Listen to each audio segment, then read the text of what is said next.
Hello and welcome everybody to today's webinar. I'm going to go ahead and get started. My name is Ashley Brizendine and I am the marketing manager here at Determine, a Corcentric company, and I'll be moderating for today's webinar.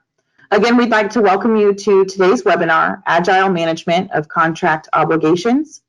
Throughout our discussion today, you should expect to hear us touch on a few key points, including the growing impact of automation on obligation management and raising efficiency and performance standards, implementing frictionless contract management to evaluate parties' compliance during the life cycle of the contract to make better decisions as part of the contract renewal, termination, and amendments, as well as addressing developing capabilities within CLM technology to promote better visibility and decision-making for improving contract obligation management.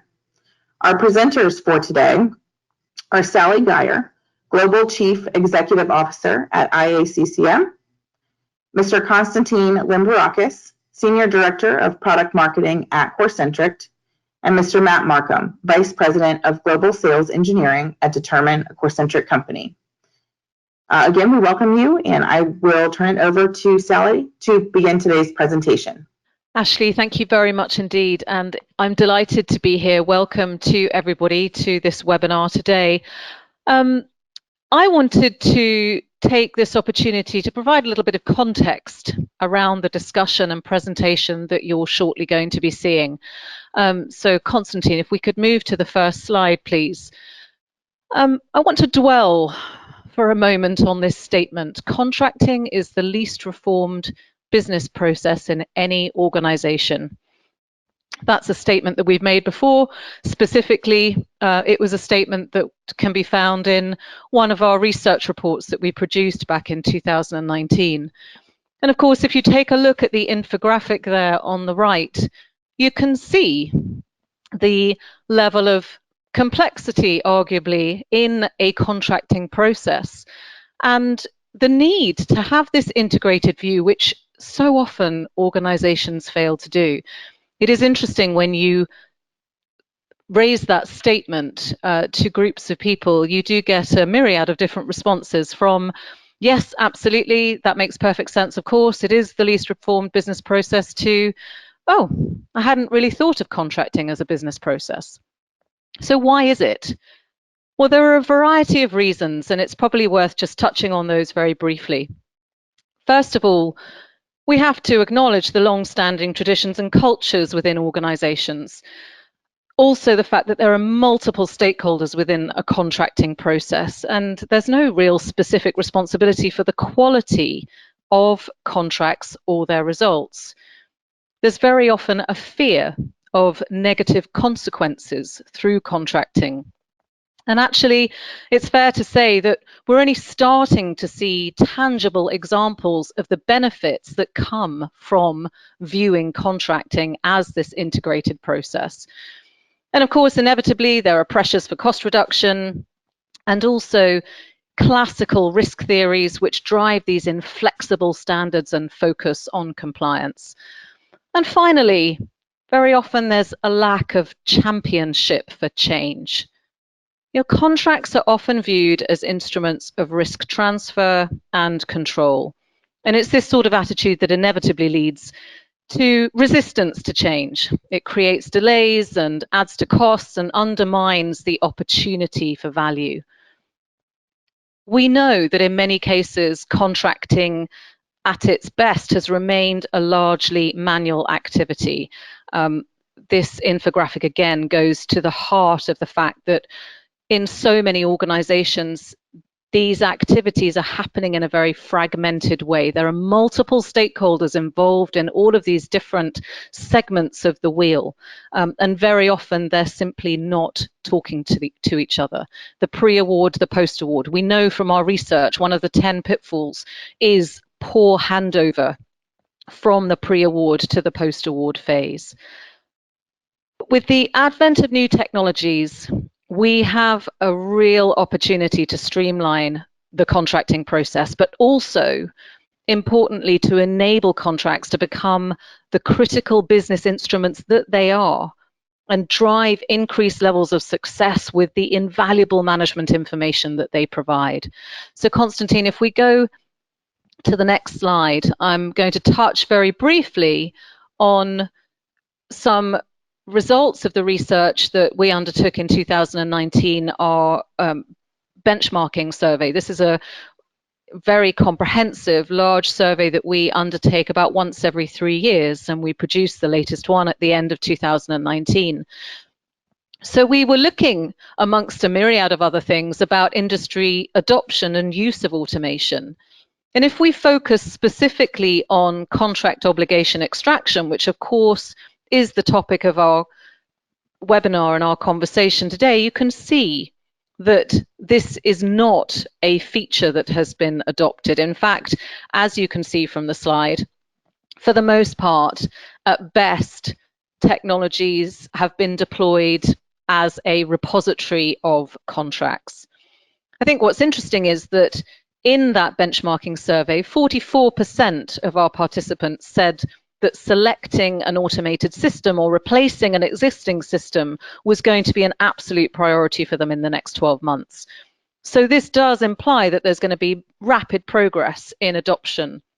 But we know that obstacles remain. So Constantine, if we go to the next slide, please. What are those factors influencing adoption? Well, they can be bucketed in 4 main areas. Firstly, this failure to review and redesign business process. The failure to even look at contracting as an integrated process makes it really hard to think about then deploying technology. Failure to engage stakeholders.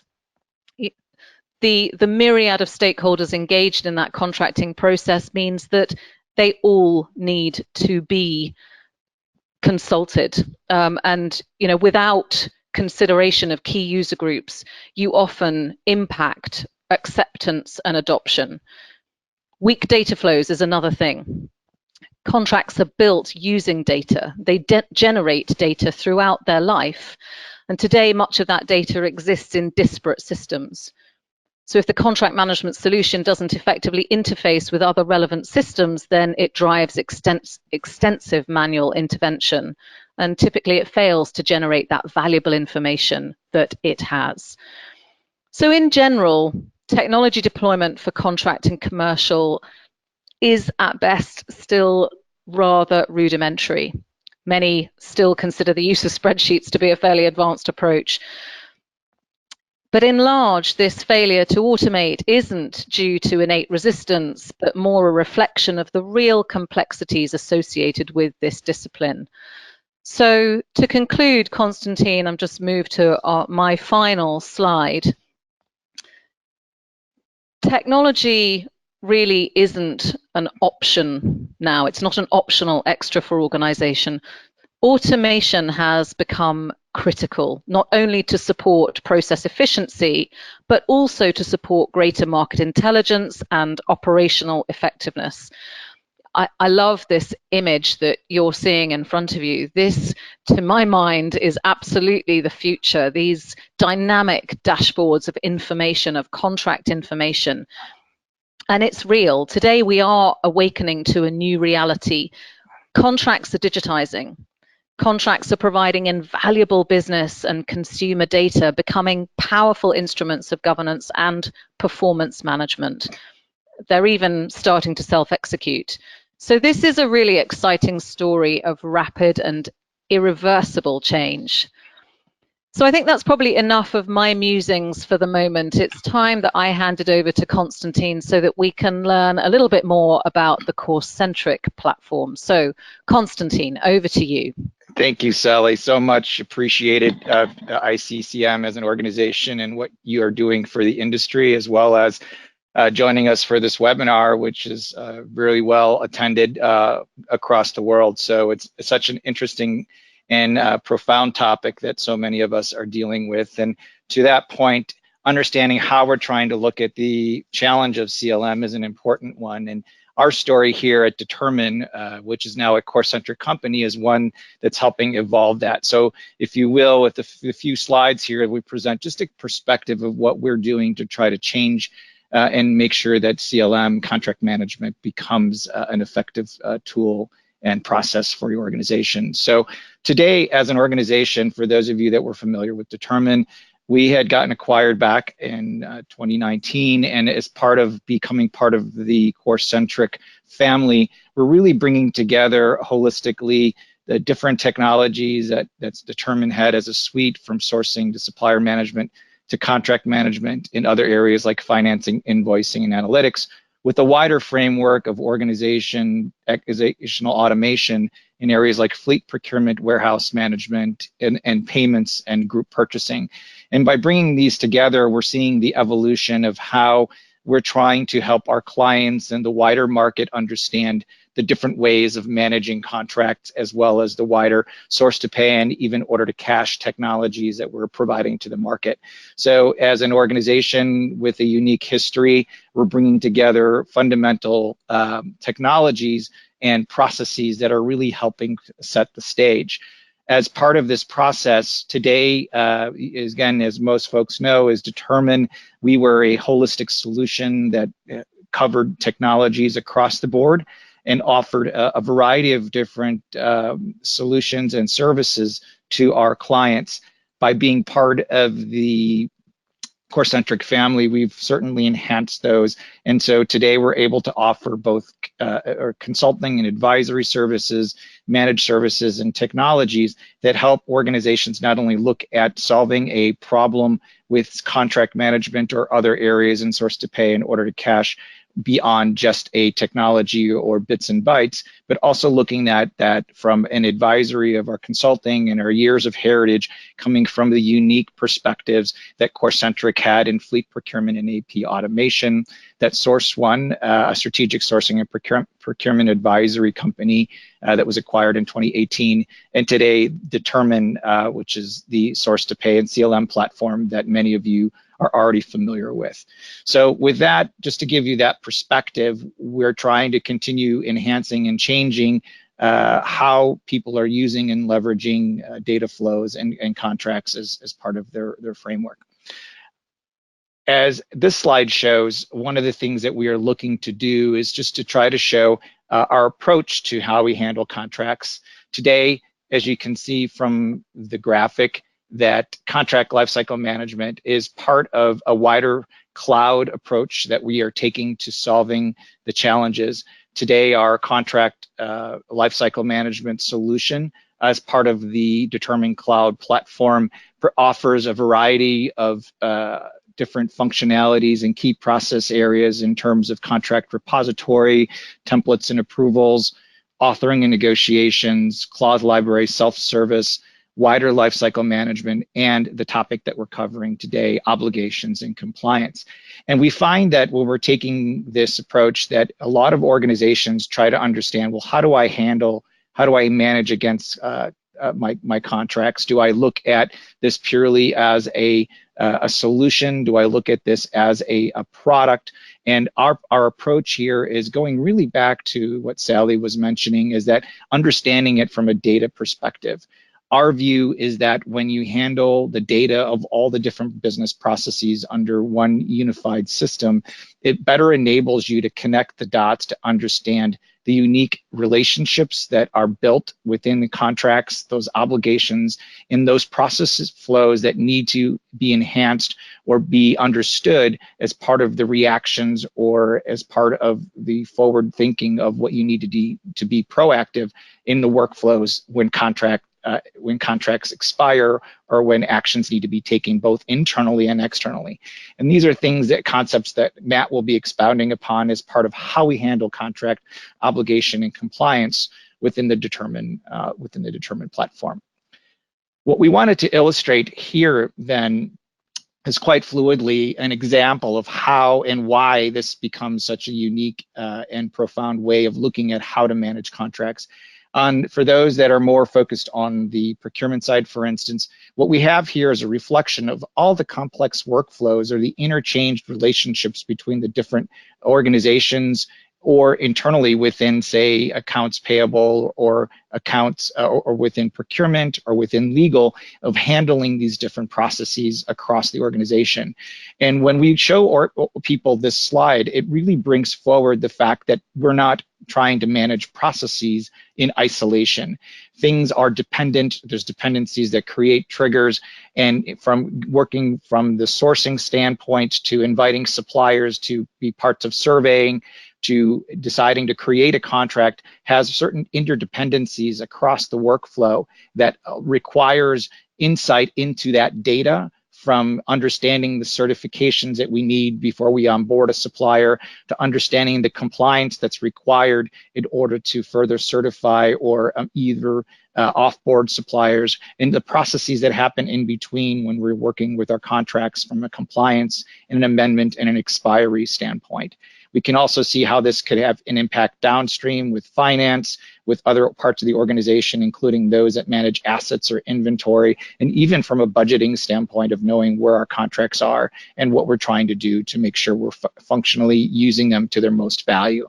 As you can see, our point of view is that built on this is this platform that allows us to control the master data, workflows, the dashboards, securities, notifications, a common UI, UX design, integration, as Sally was talking about, and the auditing that's often necessary to make sure that we all have the data and know where data have flowed, particularly when you're dealing with organizations that have requirements that relates very strictly to compliance and regulations. As you can see on this next slide, because of the history of where we've come from as an organization, we have quite a wide variety of organizations that are using our technologies and tools. And again, our approach here is to say, how do we manage contract management as a solution, as a way of solving the problem, not necessarily as a technology. So as you can see from our history, we have a variety of organizations that have been using the determined technologies for quite some time as standalone products, as a solution that they feel CLM is a standalone and feel that that works best for them as part of their infrastructure and technology framework. Other organizations that we have here reflect the complete platform, where they've gone from starting working with us as part of a sourcing dynamic and have decided that contract management and bringing legal into the process was an essential way of helping them help solve that wider problem. Other organizations are using us for both sales contracts as well as procurement contracts, and feel having a common repository for both those contracts on each side is the approach that they'd like to take from an enterprise level. And our point here is that whether you're in financial services, education, media, entertainment, life sciences, hospitality, healthcare, manufacturing, or technology organization, or even an industry that may not be reflected in our client base, our point is that organizations often have different ways of approaching how to handle the complexities of contract management and what variety of different ways of doing that. And as just a quick pointer of understanding kind of where we're coming from, not only do our clients recognize us for what we're doing to help them solve the challenges of contract management and source to pay, but also being recognized within the wider community for the analyst world of how we look at the solutions and what others are saying about how we're helping them solve those challenges. So let's talk a little bit then about what those challenges are. And as Sally had mentioned, we're specifically focusing on the issue of obligations management. So as we've seen throughout the history of where contract management has come, when many of us have been working and talking about this and either debating or dialoguing about what do you need to do to start that process. And as we can see that most folks that are still working in solving this problem, and I think, Sally, you alluded to this earlier, was that they're really still often challenged by just trying to find their contracts. In fact, in preparing for this webinar earlier this week and speaking to my colleague, Matt, we found that it's very profound where most organizations still stand at that standpoint of making sure they're trying to find their contracts. As they go down a path of maturity, they also find that there's other challenges that then come into the framework. So that becomes a question then of, well, who's going to own this process if we decide to unify this on a solution? Is this something we need to go to legal for? Does procurement want to champion this? Does sales want to champion this? Or are other parts of the organization wanting to champion? Or is this just an IT problem that we need to go to and solve? So because of that, the challenges of the commercial and contract management are profound and are very wide varying based on even the research that Sally showed. And you can see the amount of organizations that are still looking for an answer. As it relates specifically then to contract obligation management, we find that contract obligations, trying to manage that in a digital way, is often something that is in a later stage of the way people are handling contract management. They often may have gone through a second or a third generation tool, or might be even trying to handle it for the first time digitally as part of a wider digital transformation. And if we go back to the basics and understanding what do we mean by contract obligations, in our view, the contract obligations means ensuring that contracting parties are able to fulfill the commitments laid out in the contract. So by parties, we mean buyers, we mean suppliers, we maybe even mean partners or other parts of the organization that has relationships with third parties. To get the full value out of your contracts, therefore, it's really imperative that we're able to manage these obligations well. And traditionally, how did we do that? We did that on paper. We did that by being familiar with what our contracts are and what's within those contracts. So why is this so important? Well, there's some data points here that would just be very interesting to share. First of all, some data that IACCM has shared in the past is that it's a prevention of revenue loss. Quite frankly, the average company leaks over 9% of its revenues annually due to these contract-related issues. Another perspective, particularly for those that are emphasizing more of the buy side or the procurement side of contracts, is improving off-contract spend. One of the analyst firms out there, Ardent Partners, said that the market average, 54% of spend is contract compliant, and 66% of transactions are contract compliant, leaving at least half in some cases, or a little less than half, of some of these transactions that are happening off contract. How are we managing those obligations that we've signed with these suppliers to say, hey, we're not getting our rebates, we're not getting what we signed up for, and we're not realizing savings. So not only are we losing revenue, but we're also losing the savings opportunity. And then we're also challenged with compliance itself. In fact, another report by IACCM from the same study said that only 29% of organizations regularly collect data on the compliance with standards and scorecards by other part of the business or trading partners. What this really implies to me is that we don't have a really good way to connect with other parts of the organization, and that compliance and being able to generate and manage the data against those contracts is a challenge, simply because we may not be using a common system, or one part of the organization is not talking to the other as it relates to that handoff process that Sally referred to. And then another big challenge, and something that we become aware of with the leaks of data and the increasing challenges of security, is simply the avoidance of fraud. In fact, recent research by PwC noted that 49% of respondents to their crime and fraud survey said that companies had been victims of fraud or economic crime, up from 36% in 2016. So as we're increasing our digitalization, our digital transformation efforts, we're also seeing the increase in the challenges that digitization provides.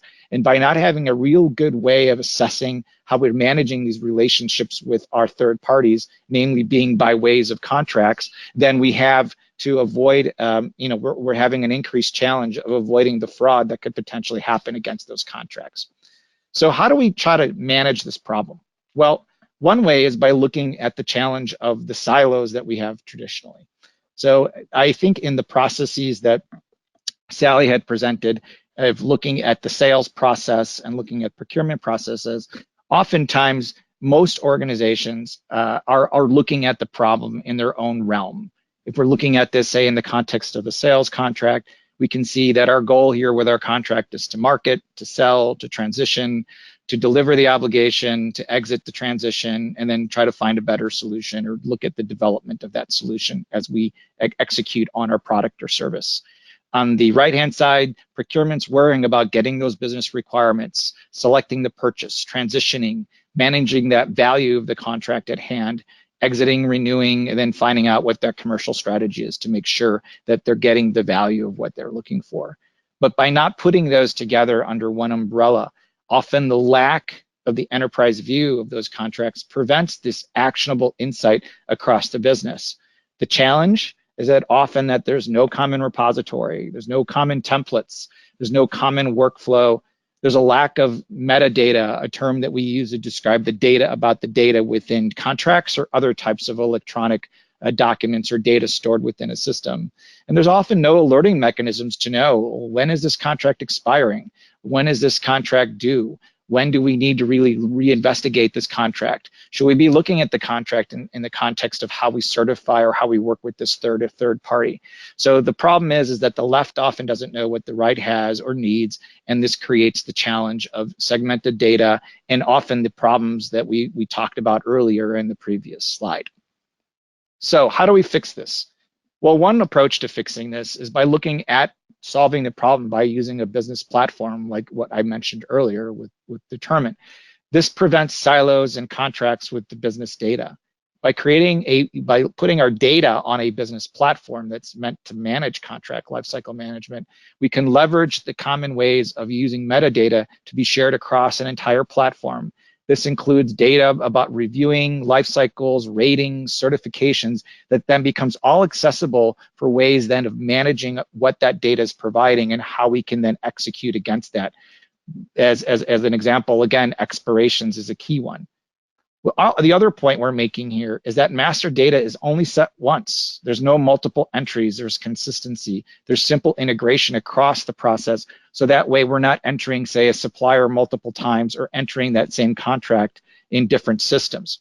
We could also do a better job then of managing the relationships between a master services agreement or a statement of work, or the relationships that exist between those contracts within the different organizations that we work with. Sometimes a supplier might even be a buyer or vice versa. So understanding the dynamics of our commercial relationships really helps us get better visibility. And by using a common platform to do that, that only increases our chances of doing that.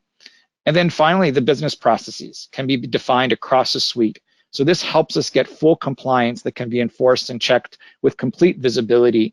And how we do that within our technologies by leveraging a core engine repository of processes that are linked underneath the platform, leveraging a master data repository, and the end result is the digitization of the business documents that we're managing and understanding the business relationships between them and within them. And as part of that, as I mentioned before, some of the characteristics of how we do that within contract lifecycle management include the repository, the templates, the authoring and negotiation, library and self-service, the lifecycle management, and again, of course, the obligation and compliance. So as part of that process, saying that you have all this data in one place and doing this together may not necessarily be enough. And there's two real ways that we've seen that organizations have been trying to manage their obligations within these types of systems. Of course, our system is not the only one out there. I'm sure there's others that many of you that are out there are familiar with, that have either looked at or are currently using. But what we find today is when people are looking at that next stage, that later stage of managing obligations, we find that they're kind of taking the approach in two different ways. One is really along the lines of this artificial intelligence that is a tag that, or an idea that many people have taken on for the first time, and some have looked at for years on end, but are trying to now first understand how do we take the business usage of that, and others are looking at it from a workflow. So let me explain how we could illustrate this. So as we mentioned earlier, finding contract obligations with AI is something that many organizations have already tried to undertake with some of the earlier technologies that are out there. On its fundamental premise, basically the idea of using AI for contract obligations is essentially taking contracts and words and using the different types of AI approaches. Natural language processing, for instance, is the usage of algorithms to basically interpret human words or speech to be able to semantically interpret what a contract says or states. Using the algorithms there, we also can take machine learning that actually takes sets of data and based on a certain training set of data can actually learn whether they're managed or unmanaged type of algorithms and basically learn based on the tags that we have within these contracts. The illustration we have here has, for instance, two different types of contracts, one in French which bases our French heritage from the determined side, and understanding it from an English perspective, and being able to leverage that metadata to basically take some action. What are we looking for? Are there certain key phrases? Are there certain aspects of that? We're also using that technology to understand the provisions that are within those. So where the obligation itself sits, it's helping us better identify what is in these contracts. Now, the use case for this becomes very profound, particularly when you're dealing with hundreds and hundreds of different types of contracts. Oftentimes when you're dealing with large-scale mergers and acquisitions where organizations, quite frankly, don't know where their contracts are, and these contracts might be on third-party paper, different types of data sets that people are trying to just best take their approach. So our experience with this is that taking this approach is really good or useful when you're trying to drive contracts within a lot of different types of data. And again, the core approach here is that we're using the AI to help parse through these contracts, extracting the key metadata, clauses, and semantically mapping them to based on different contract types that we have, whether they're sales contracts or purchasing contracts, the standard clauses and the clause types categories for further analysis. The question that we often pose, and again, based on my dialogue with my colleague Matt, the question is, now what? Now what do I do with all this information? What's the actions that I need to take in order to make sure that we're meeting these obligations? The other challenge we see is that it often requires a lot of data for these systems to learn and provide these accurate outcomes. So for those who are on that cutting edge, this might be a solution that organizations may want to take and continue to invest in. For those who are kind of in their more rudimentary stages, we're often finding that this is just way beyond or way more advanced than they're willing to undertake at this point in their maturity of using a contract lifecycle system or even trying to adopt a system. This is why we often take a look at managing obligations, not just in the context of throwing the AI label on everything, but also looking at it from that workflow. If you recall the slides that I shared earlier on the platform, the way our platform works help ensure business documents are working together and fundamentally linking the different workflows that are required. And our approach when we looked at obligations management was also to understand this in the context of ensuring an obligation is being met with the proper data workflow and the business documents and the metadata that is tied back to those documents. So when we developed our approach, one of the ways we wanted to look at obligations management was looking at it in the context of how we actually manage certifications within our system. So taking the cue from the certification management of how we manage our suppliers and onboarding their suppliers, we felt that this made a lot of sense in the development of how we want to manage obligations. If you look at the workflow, the illustration shows our ability to create meta variables or questions as part of a framework, creating a questionnaire that utilizes these variables, and then creating certifications rules to assign to a questionnaire. And what our goal is then to add the certification criteria, even if it is all.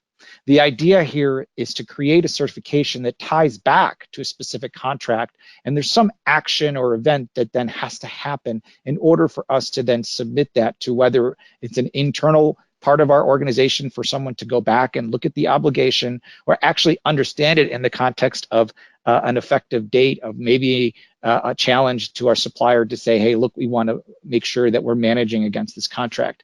So using that certification methodology that we've developed as part of our tool with our workflow, we submit these certifications, obligations get attached based on certain rules, and we send these emails on a routine basis to say, look, are we compliant? Are you compliant against the obligations? Are we meeting the requirements of what we've signed up for when we first initiated the contract? So this workflow helps us better manage those obligations, and it gives us that true insight on the front end to know that people are actually taking action on the contract itself based on the requirements that we're looking for.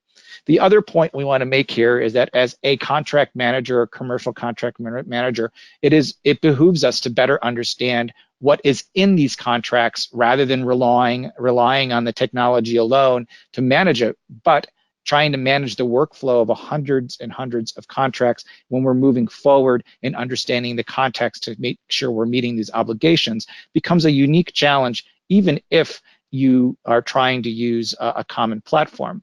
So as I conclude here on what we're trying to do, Matt's going to show us some more detail behind how we do that today with the Determine platform. But as a quick review and overview of what I just shared in terms of how we handle contracts, today we look at contract management overall as a repository, which is kind of that step one for most organizations still today, and moving from that spreadsheet or even shared platforms like a SharePoint or document management system to moving it into a true CLM solution that helps organizations better view and search on the contracts that exist.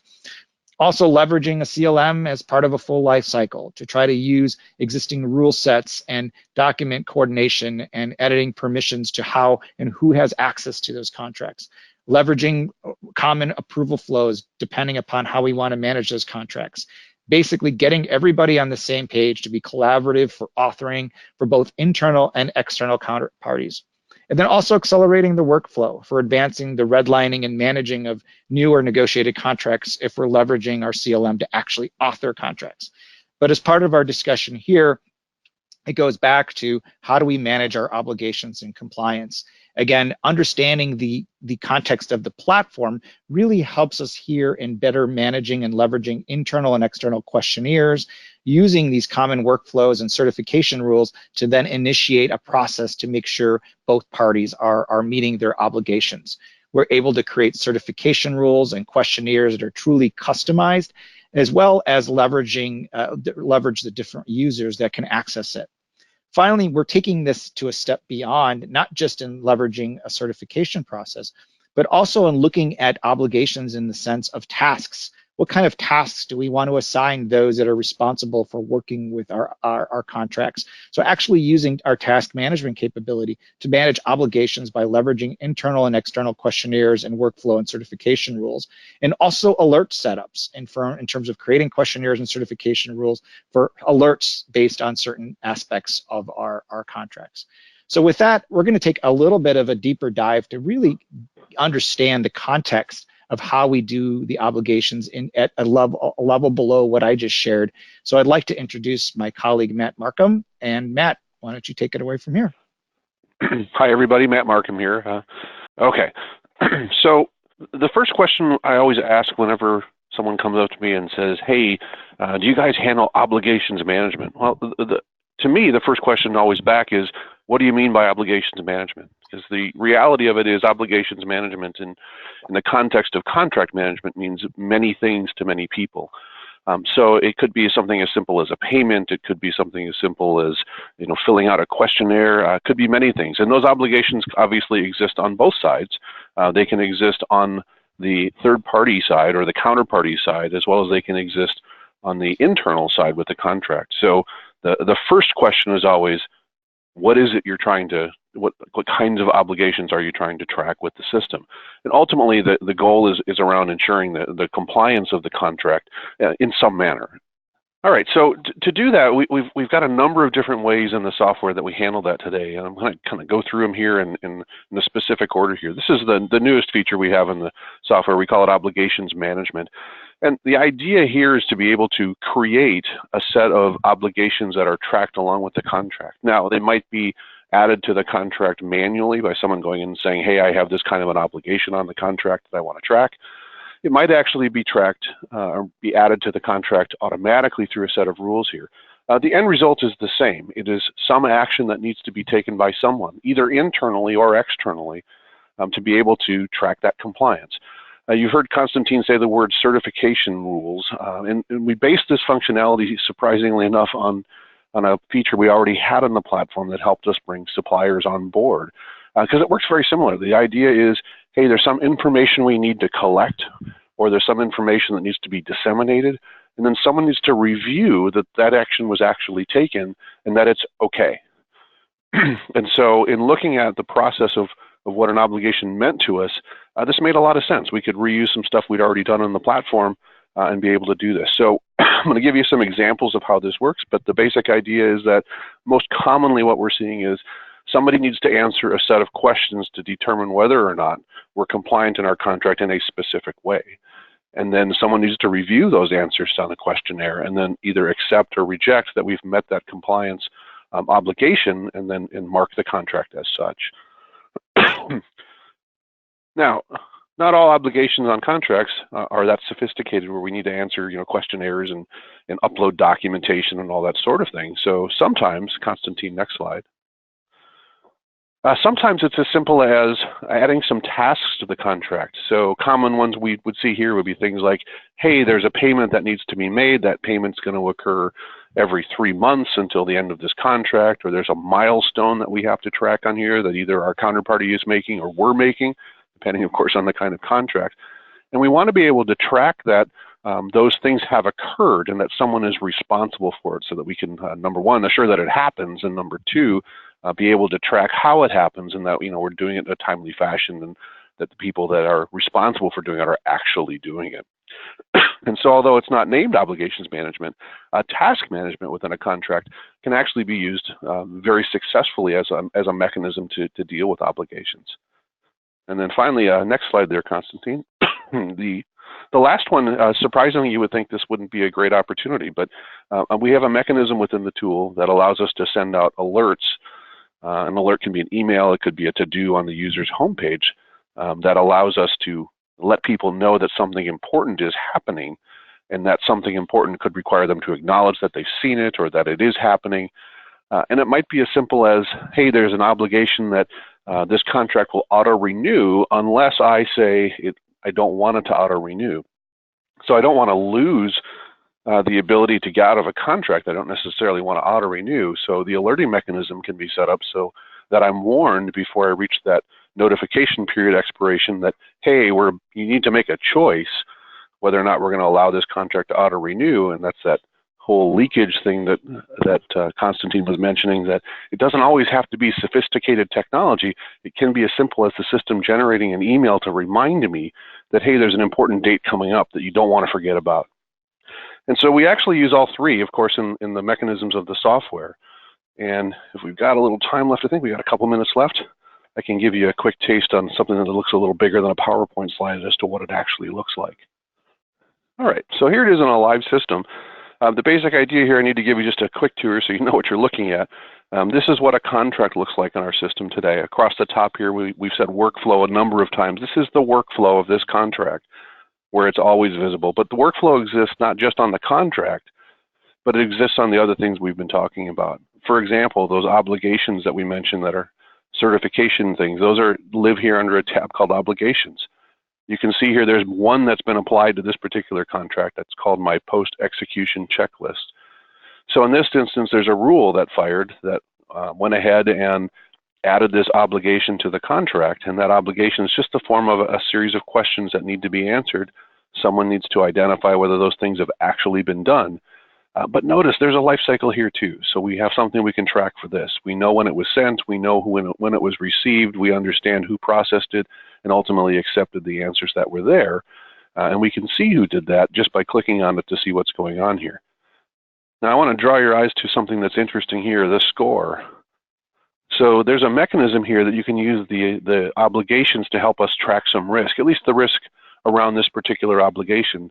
And what I'm getting at there is that the questionnaire that we've attached to this, in this case a simple questionnaire, can actually have a review process as part of it that either auto or manually is scored to help us identify for this particular obligation if there's some risk associated based on the score that's there. So it becomes an interesting and unique way to track things in the system.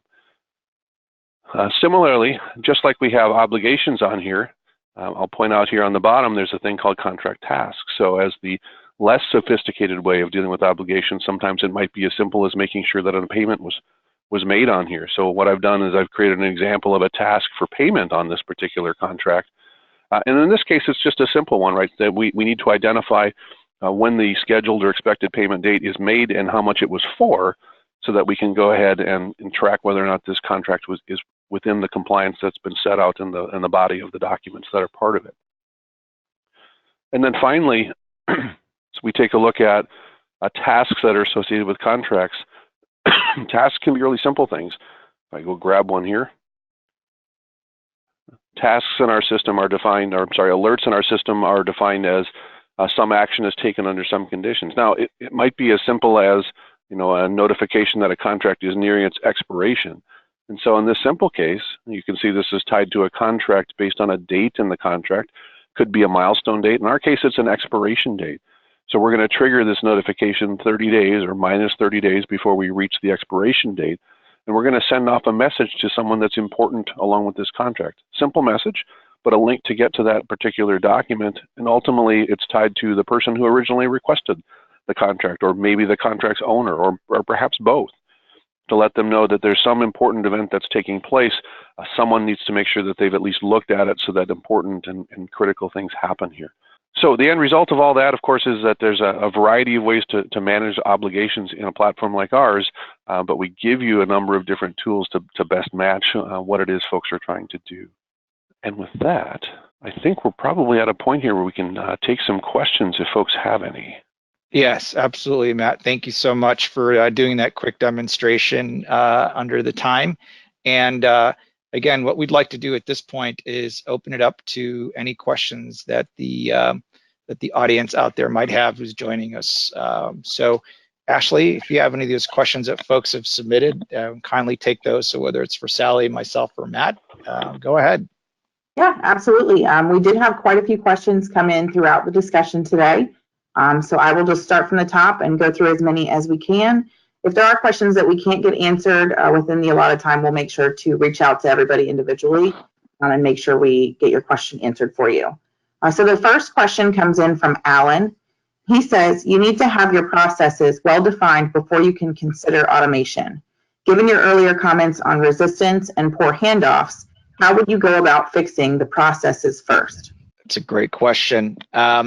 So I'll take a stab at that, and Matt and Sally, if you guys want to, that would feel free. I think the biggest challenge that we often come across is people are trying to automate, to your point, without really knowing what their process is. So one of the things that we've done to try to help solve that is by looking at what those best practices are. So when we look at the challenge, we don't look at it with the technology alone, but look at it in terms of understanding how do we best transform a process that is broken or not even well documented and manage that against best practices. So what we often do is look at that from a consultative approach and work with our clients to understand where is their maturity, where are they at in that process, to blend a combination of what that automation should be based on how mature they are and what we think they can ingest. So maybe it's starting out with a repository process first, and then looking at trying to manage the more complex processes later, whether it's through automation or other means.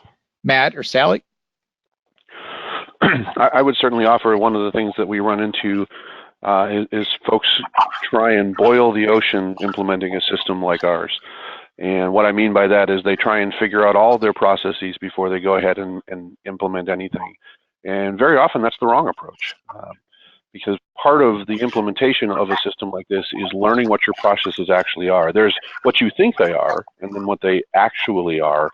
And what they actually are will very likely change as you implement a system like this. So I would always recommend the approach of, take some sort of a high value type contract of the system and learn what your processes are and how you want to change them as you implement it for that one type, and then expand beyond that once you've achieved some level of success.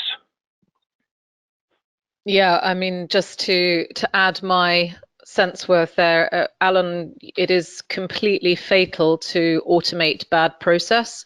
And that is one sure way of ensuring that the technology deployment doesn't work and isn't adopted. So we absolutely endorse a focus on the process, looking at those friction points, looking at the complexity in the process, mapping it.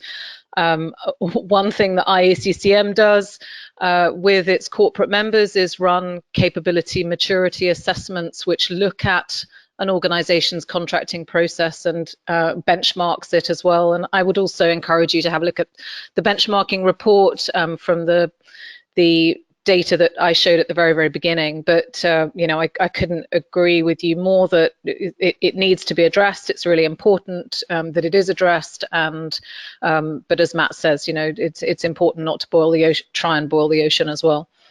Thanks, Sally. This question comes from Rose. She says that she's a legal professional with 20 plus years experience in the legal industry. She's currently working in the supply chain area on special projects, building change management capability in supply chain. Rose focuses on building awareness about the change effort. In this case, how would you recommend she starts building awareness about CLM and its value to a group of skeptics or who are just so used to the status quo? She's looking for ways to break down the barriers of resistance. Constantine, Matt, do you want me to take that one? Yeah, I figured since we answered first before, go ahead, feel free. Okay, that's fine. Yeah, I think, as I said before, of course, there are lots of reasons why contracting is the least reformed business process. It's typically siloed, it's typically manual, and all of the points that I made before. And there's also these sort of the fear of negative consequences and these long-standing traditions and cultures about contracting. I think the really important point here is, taking some of that research. Constantine was talking about those statistics. Well over 9% of any organization's annual revenue is just lost through poor contracting practices. There's a whole myriad of data that can be used to demonstrate the impact that poor contracting can have on your organization. One of the things that we often do with companies is get them to look at their latest annual report. And one of the things that is really interesting, first of all, very few people read their organization's annual report and the chairman's letter. Even if they just read the chairman's letter, that's one thing. But some of the language that you'll find there is there'll be things like speed, innovation, effectiveness, dynamic, lots of language like that is part of an organization's strategy. And when we undertake, and particularly when we're doing capability maturity assessments with organizations, we challenge them to say, well, what is it that you as a legal or contracting, commercial, procurement department, what are you doing? How can you demonstrate that you're contributing to those overall organizational goals and objectives? So if the contracting process is very slow, if there's tons of friction, if actually the business tries to avoid going to the legal or contracts department, then there needs to be some change in order for the function itself to demonstrate its relevance to the organization. So, I think that there's a lot of data about the need to improve and the power of driving efficiency in contracting. Many organizations are focused on this now. So that's certainly where I would start. Constantine, maybe I'll just let you respond to that as well. Definitely. I agree wholeheartedly with Sally's approach. I mean, in fact, that the genesis of your organization really kind of came through because of the need for bringing it up in terms of what we can do strategically to improve the efforts in contract management.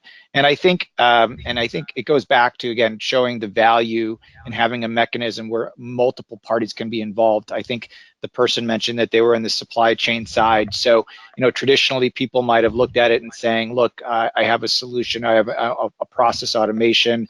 Emails could be a process to say, how do we get visibility? But the problem is then you're not getting that true sense of where the dynamics of those relationships are.